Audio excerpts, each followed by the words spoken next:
नमस्कार छात्रों। आज के इस वीडियो में हम कक्षा 10 की क्षितिज जो अनिवार्य हिंदी की पुस्तक है उसके जो पहला पाठ है सूरदास, उसके चौथे पद का अध्ययन करेंगे। 3 पदों का अध्ययन हमने पिछले वीडियो में कर लिया है, तो चलिए शुरू करते हैं। ऊधो मन माने की बात, दाख छुआरा छाड़ी अमृत फल बिस कीरा बिस्खात, जो चकोर को देई कपूर को तजी अंगार अघात, मधुप करत कर घर फोरी काट में बंदत कमल के पात, जो पतंग हित जानी आपनो दीपक सो लपटात, सूरदास जाको मन जासो सोई ताहि न सुहात। देखिए, इस पद का जो प्रसंग है वो हम इस प्रकार से कर सकते हैं। संदर्भ में हम बता सकते हैं कि प्रस्तुत पद कहाँ से लिया गया है, कि हमारी पुस्तक पाठ्य पुस्तक क्षितिज से लिया गया है, सूरदास के द्वारा रचित है और ये सूरसागर से ली गई पंक्तियाँ, उनकी रचना सूरसागर से ली गई है। इस पद में गोपियों ने मन के बारे में बताया है कि जिसके मन को जो अच्छा लगता है व्यक्ति उसे ही प्रेम करता है। फिर हम व्याख्या शुरू करते हैं। तो व्याख्या में हम इस प्रकार से करेंगे कि उद्धव द्वारा कृष्ण को भुलाकर योग साधना करने का उपदेश दिए जाने पर गोपियाँ कह रही हैं, हे उद्धव, यह तो मन के मानने की बात है। उद्धव, मन मानने की बात, यह तो मन के मानने की बात है। कृष्ण जैसे भी हैं हमें अच्छे लगते हैं, और जो मन को अच्छा लगता है उसे व्यक्ति कष्ट पाकर भी प्रेम करता है। गोपियाँ आगे क्या कहती हैं? गोपियाँ कहती हैं, दाख छुआरा छाड़ी अमृत फल। दाख मतलब अंगूर, छुआरा भी एक सूखा मेवा होता है।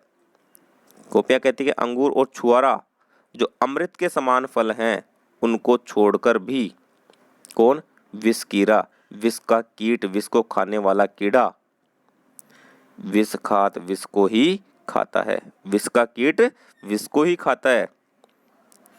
जो चकोर, मतलब इस पंक्ति का अर्थ क्या हुआ कि उसके मन को क्या अच्छा लगता है?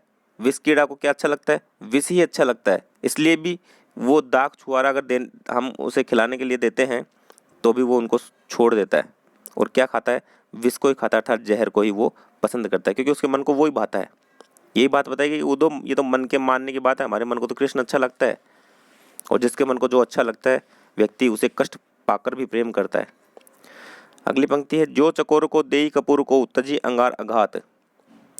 चाहे चकोर पक्षी को कोई सुगंधित कपूर या शीतल कपूर कोई दे दे या चुगा दे,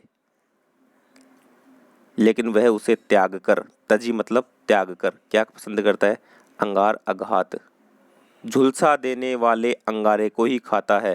अघात मतलब नुकसान पहुंचाने वाले अंगारे को ही खाता है, अग्नि को ही पसंद करता है वो।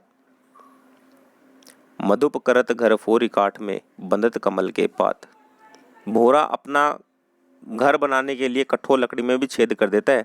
मधुप करत घर करने के लिए फोरी काठ में, काठ को भी फोड़ देता है, उसमें भी छेद कर लेता है अपना घर बनाने के लिए। लेकिन वहीं कमल के कोमल पत्तों में क्या होता है? बंध जाता है, उसके पंखुड़ियों में बंद हो जाता है, उसे काट कर बाहर नहीं निकलता। क्यों? क्योंकि उसे वहाँ आनंद की अनुभूति होती है, उसे वहाँ उसका मन चाहता है कि मैं यहीं पे रहूं, इसलिए वो वहीं बंद हो जाता है। वरना चाहे तो वो उसे काट कर बाहर भी आ सकता है, निकल सकता है। जब वो इतनी कठोर लकड़ी को काट सकता है तो कोमल की पत्तियां उसके सामने क्या होंगी? इसी प्रकार आगे गोपियां कहती हैं कि जो पतंग हित जानी आपनो दीपक सो लपटात, कि दीपक से प्रेम करने वाला पतंगा, दीपक से प्रेम करने वाला पतंगा, जो कीड़े मकोड़े होते हैं ना, जो उड़ते हैं, लाइट के पास में आते हैं, दीपक के पास में आते हैं, उनके लिए कहा गया पतंगा। कि जो दीपक से प्रेम करने वाला जो पतंगा होता है, दीपक की लो से लिपटने में ही अपनी भलाई मानकर, दीपक सो लपटा, दीपक की लो से लिपटने में ही अपनी भलाई मानकर उसमें क्या हो जाता है? भस्म हो जाता है, उसमें जलकर मर जाता है। और अगली पंक्ति है, सूरदास जाको मन जासो सोई ताहि सुहात। सूरदास कहते हैं कि जिसका मन लगता है, या हम कह सकते हैं सूरदास के अनुसार गोपियां कहती हैं कि जिससे जिसका मन लगता है, जाको मन जासो सोई ताहि सुहात, जिससे जिसका मन लगता है उसे वहीं सुहाता है। हमारा मन कृष्ण से लगा है तो हमें वहीं सुहाते हैं। आपके योग को स्वीकार कर पाना हमारे वश की बात नहीं है। तो ये थी इसकी व्याख्या।